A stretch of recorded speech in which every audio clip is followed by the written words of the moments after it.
Bobby J, welcome back to the channel. Got a big job that I'm working on. I had, in the 2023 season, I lost about 1,200 trees and they drowned.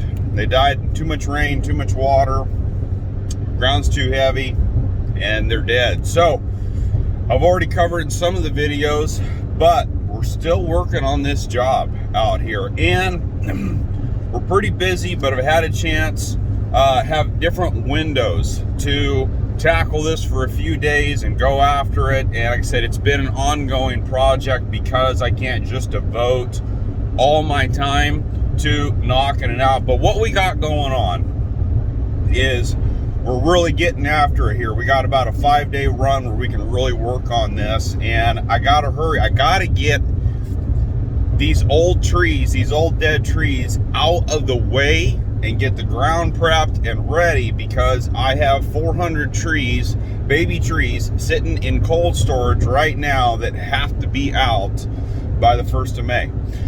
So we got a couple different things going on. I am tearing these trees out, and I have a really got things dialed in and figured out on getting an assembly line going on. I am tearing them out with the JCB, with the brush rake, and I'm able to just rip those trees right out of the ground, throw them in a pile, and when I can get the okay to be able to burn, I'm lighting them on fire and burning that pile down. And like I said, got the routine down, ripping them out of the ground one at a time with the JCB and the brush rake, throw them in a pile, light them on fire, and then I'm filling in here and there with the mulching head trees that are hard to get out of the orchard, because unfortunately we've got trees that are isolated where they got green trees all the way around, and then there's a couple of dead trees. The problem there is you can't just go dragging them out whole, because you can't rub the green trees really hard with the dead tree, because you'll knock all the nuts off. And we are trying to raise a crop of almonds. That's the whole point. That's what actually pays the bills, the one and only thing that pays the bills.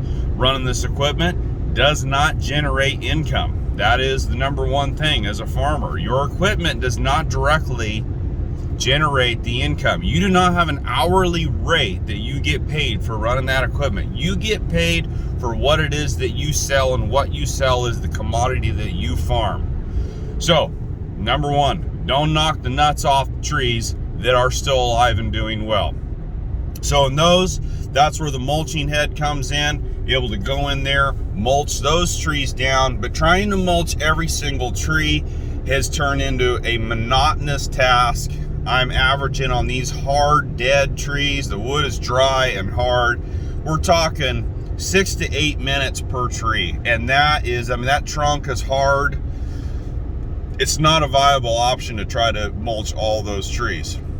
And a buddy of mine, a neighbor that is also an almond grower, he came down with his excavator, and he is now digging for me, digging the old tree holes, getting all the root pieces out and whatnot, and freshening up that hole, digging it nice and deep, and turning that soil and getting air and oxygen down in that dirt to give the new tree a fresh life. And last is actually come in and plant the new trees. So here's the rundown on exactly what's going on out there.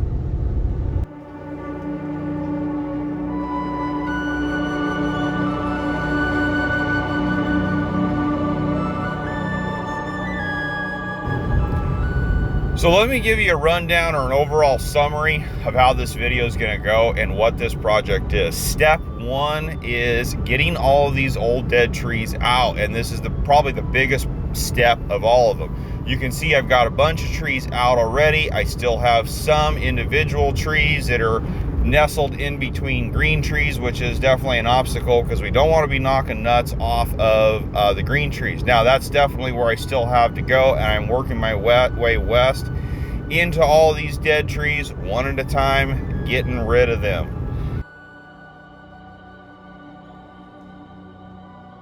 Now step two is digging the tree holes. We need to, you see the excavator going right there, getting the soil loosened back up so that a new tree has a chance to get started and get established with some good loose soil. That is an important process.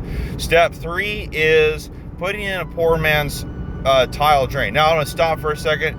I wanted to show, this is the other half of that orchard. That's what it's supposed to look like. That's what we're working towards. You can see beautiful green, lush and thick. And that section there is about 5.5 years old. So that's the amount of time. That's how big this project is. And on one hand, as a farmer, how devastating this is. It's going to take 5.5 years to get these new trees that were planted back to that status of green, what you see right there on the other side of the dirt road. Now, back to that poor man's tile drain. You can see where I've removed all these dead trees. That is the lowest area in this triangle that is the problem child. And the goal here is to get rid of standing water. So this poor man's tile drain should help remove, as a drain, remove any standing water of depth. That is the enemy, is water of depth, because water of depth takes too long to get rid of. So hopefully this tile drain, poor man's tile drain, takes care of that issue. And that's going to stretch a little ways. You can see the trencher down there. That's about where it ends. That should hopefully then draw the water that's further west, east, and again, take care of that depth from not being able to get established. Then last is step 4, which is actually planting the tree, and that's quite the process all in itself. We got 403 trees is what I've got ordered and what I could get my hands on. And we are going to stab those suckers in the ground and shovel them in one at a time. Chilly this morning. Got some unseasonably cool weather. Let me show you something that I just found the other day. Didn't even know I even had this.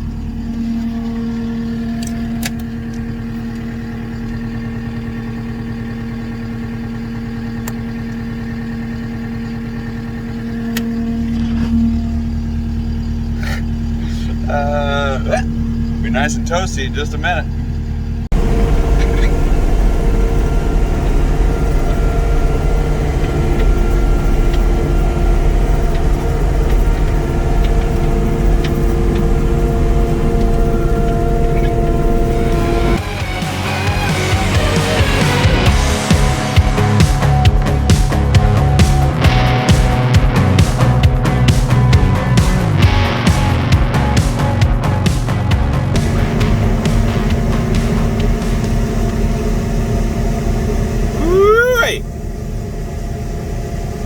That is one hot fire.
grinding up root balls. So this is a thing that I did not know that the mulching head would be so good for in my application. I knew this thing would be awesome for all kinds of sorts of things, but I didn't think of this correctly, which is, yeah, getting rid of the root balls. When the excavator, my buddy Grayson over there is on his 50G John Deere, digging up what's left of the root balls and pieces of root and whatnot, and I'm letting it dry for a day, and I'm going to come back, pulverize all that stuff with the mulching head. And what we used to have to do is go through with an ATV and a little trailer and manually throw all that crap, all those root balls and everything, up on a trailer, pull them out of the field, stack them up somewhere to be dealt with at some point.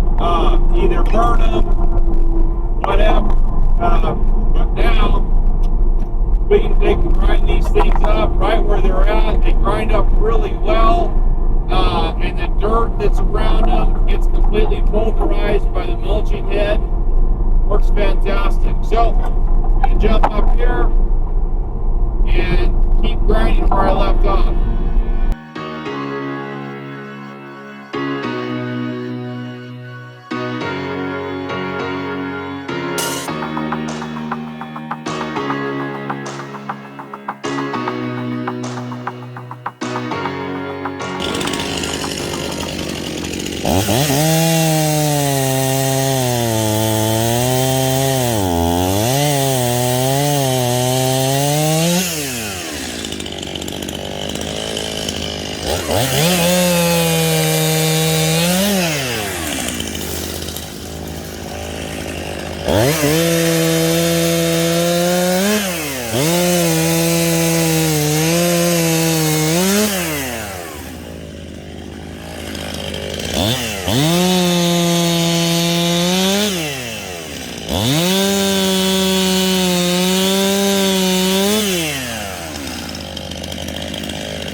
Son of a bitch. Come on. Is it if it wasn't hard enough dealing with the dead ones?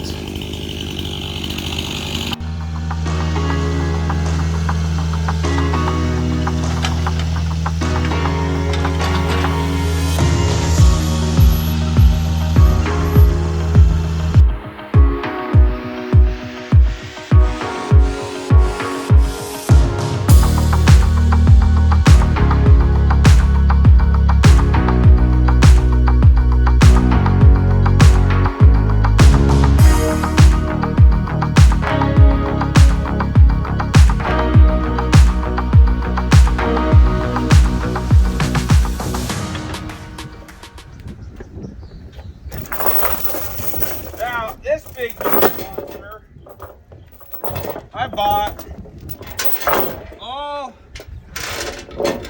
5 or 6 years ago, and I thought I was going to use it a lot. Wound up and did not use it a lot. So, and now that I have a really good skid steer, a modern skid steer, the trencher, the skid steer trencher really starts coming into play. So I think what I'm going to do, there, shorten that up all the way. I think I'm going to go ahead and move towards, go ahead and get this thing sold and move towards either purchasing a skid steer trencher attachment or just renting one, because it's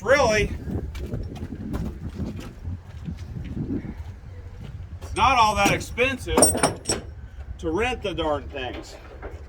And what it costs to run this thing, that what you just saw, oh yeah, I got plenty.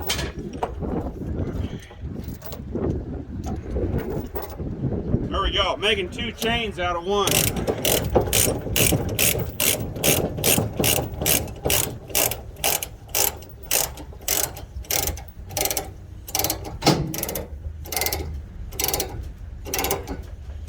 what you just saw, by the time I dinked around with putting these 2 used tires on, I even had these 2 used tires. They came with the trencher. That was part of the deal when I bought it. By the time I screwed around with putting the tube in one of them, labor, what that cost more than what I could have just rented a skid steer attachment trencher for. So I think this puppy's here. Its time is come and gone. So we throw 2 chains in the back. Let's get the heck out of here. Just trying to get all the equipment going sometimes is half the battle. Trying to get 2 tires changed on this trencher turned into 2.5 times to the tire shop. Spun the bead just a little bit, broke the stem right off the tube. Back to take the tire back off, load it back up, back down to the tire shop. Meanwhile, I'm supposed to be out there, got people in the field, But this big fatty back there, thing weighs 16,000 pounds. It is one hunk of dinosaur iron. So yeah, I'm grossing out about 34,220. Well, actually I weighed myself. I'm 34,220, and that's why because I was curious on what that trencher weighs. And it's amazing, man. 6.7, 5th gens. This truck tows so effortlessly. It really doesn't care much that this thing's back there, as compared to, you know, my 3rd gens and stuff, 5.9. You know, part of some of that's the noise. I think, you know, the new trucks are so quiet, it kind of helps you not hear how hard maybe they're working. But there's still, though, no doubt that tows a lot better than the older trucks. Remember when I bought this trencher, the guy said, I think it was about 14,000, somewhere right in there. You know, something more, somewhere right in there is more like 16. But man, I used to tow this thing around, same trailer, with my 2nd gen with my 01. And it was a little bit of a workout. Remember when I brought it home, coming down a hill, I had to hit the brakes pretty good. It's like, man, this thing is, it's a fatty back there. And yeah, I was a little surprised when I weighed it. But yeah, amazing how far these trucks have come along. And even for myself, amazing all the crap I used to do with a 2nd gen with an automatic, a 4-speed automatic, no exhaust brake. You know, we're a lot of flatland country around here, but it's not complete, not like it is up in the mountains, but it's not completely flat either around here. There's some stuff. So just about there. Get this thing unloaded and get some overdue trenching finally done. Let's get a slot in the ground.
mother flippin' frickin' Friday. Ugh. Okay, well, that's that. Okay, I gotta redo this trench because we needed to go just a little bit deeper. Thread the needle here with the JCB scooting along. The reason is because I want to go just a hair deeper, and it would have been easier with the other trencher, but we're trying to get set up with this one here. So here goes. Okay, so that didn't work. 10-inch trench with my trencher and a 6-inch trencher. This rented one doesn't work. So fill this all in, start all over.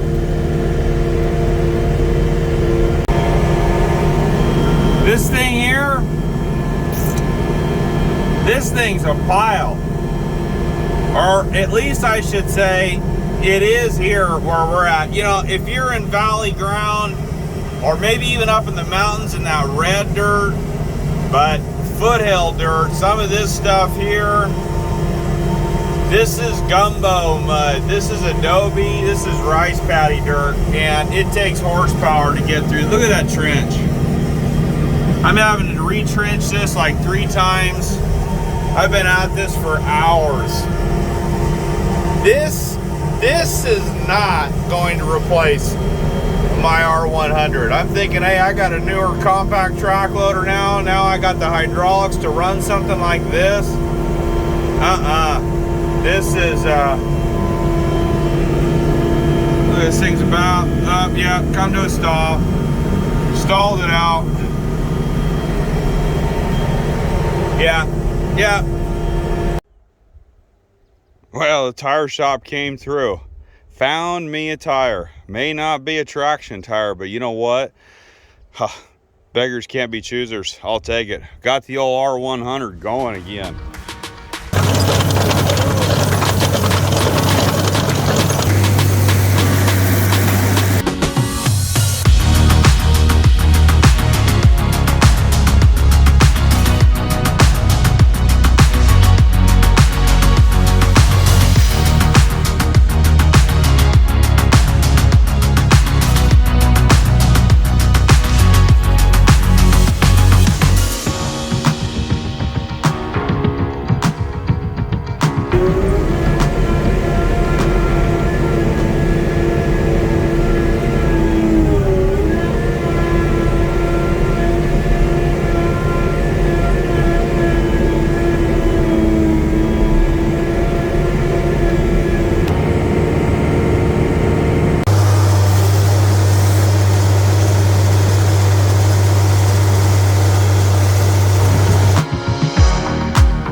And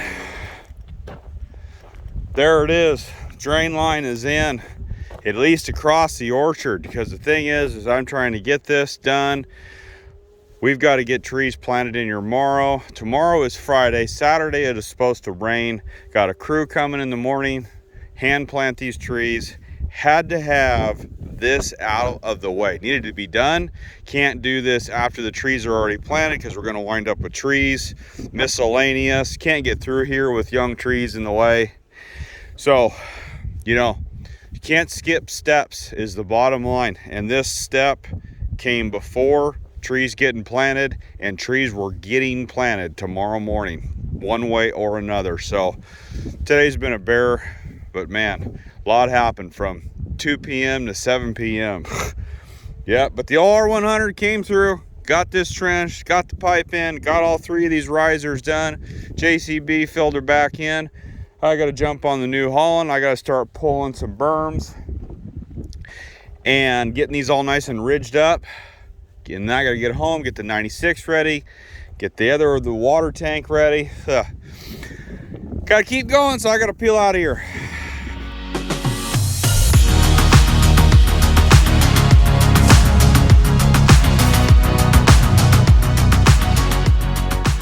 That's about 410 almond trees from different varied sizes, from 1/4 inch all the way up to 3/4. So this is the plan. 400 trees hand planted. It's a lot of shoveling, but be amazed, between let's see, what is it, 5 guys, we'll be able to should be able to hammer this out today. Hopefully I'm not eating my words, but by the end of the day, I'm hoping all these are in the ground. So I'm the first one on the job site today, and I got a few things to do. I gotta actually knock down these levees. I'm gonna try to knock them back down with the JCB because there's big clumps. We got big nasty clumps. There we go. So I'm trying to take the bucket, smash them back down, then jump in the New Holland and re-pull those ridges and hopefully get all those big clumps and everything broke up a little bit. So this goes way faster with the shovel.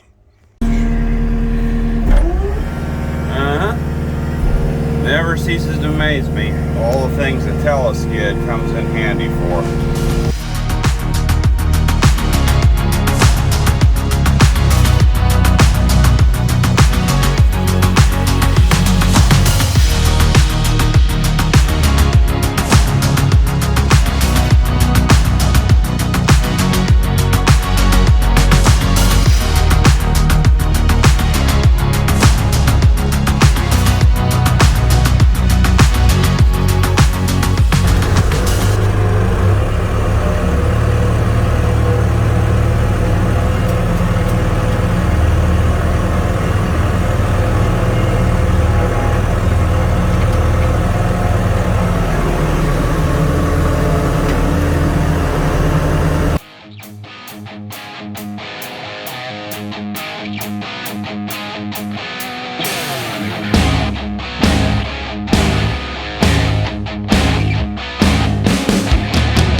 Getting closer to having this wrapped up out here. The amount of work that it takes to plant these trees is crazy. The amount of labor that it takes. You know, when you plant a new orchard, you can do a machine plant, which is pretty slick, but when you got to go in and hand plant, which is kind of the old school way, I mean, some guys still hand plant, it just takes a lot of people. And it's amazing, you know, there's like 1,800 trees in this triangle here that we're working on, and we're only working on, there's 400 trees in here. And we've been working at this day after day after day, trying to get all this done. Now, of course, we added some stuff. You know, we put that drain in. There's one of the risers for it to solve this problem in the long run. For a long-term solution is getting rid of the storm water. But, you know, to come in here to show this here, come in, move the hose out of the way, dig this out with an excavator, get rid of the old stump, get rid of the old tree, put the dirt back, come in, hand dig a hole, plant the tree, put on the carton, drive the stake, tie the tree, and put the hose and the sprinkler back. And last, change the tip to a dripper instead of a full-on sprinkler head, because these young trees obviously would take a lot less water than a full-grown tree. So you have to have the right emitter on so you get the correct amount of water, especially when you have an orchard paired up with young trees combined with mature trees. It's all in the emitters of getting the right amount of water for every tree. So like I said, we are getting very close at this point of wrapping this up, and we're going to move on to the next spot, plant a few more trees, but we got rice to get planted. We've got beans to get planted. I got to head to the bean field right now and go do some surveying. So there it is right there. Hope you enjoyed this video, following along of what it takes to do this, to, you know, replant almond trees. A lot of work. That's all I got to say. Hey, hit the like button, hit the subscribe button. See you on the next one.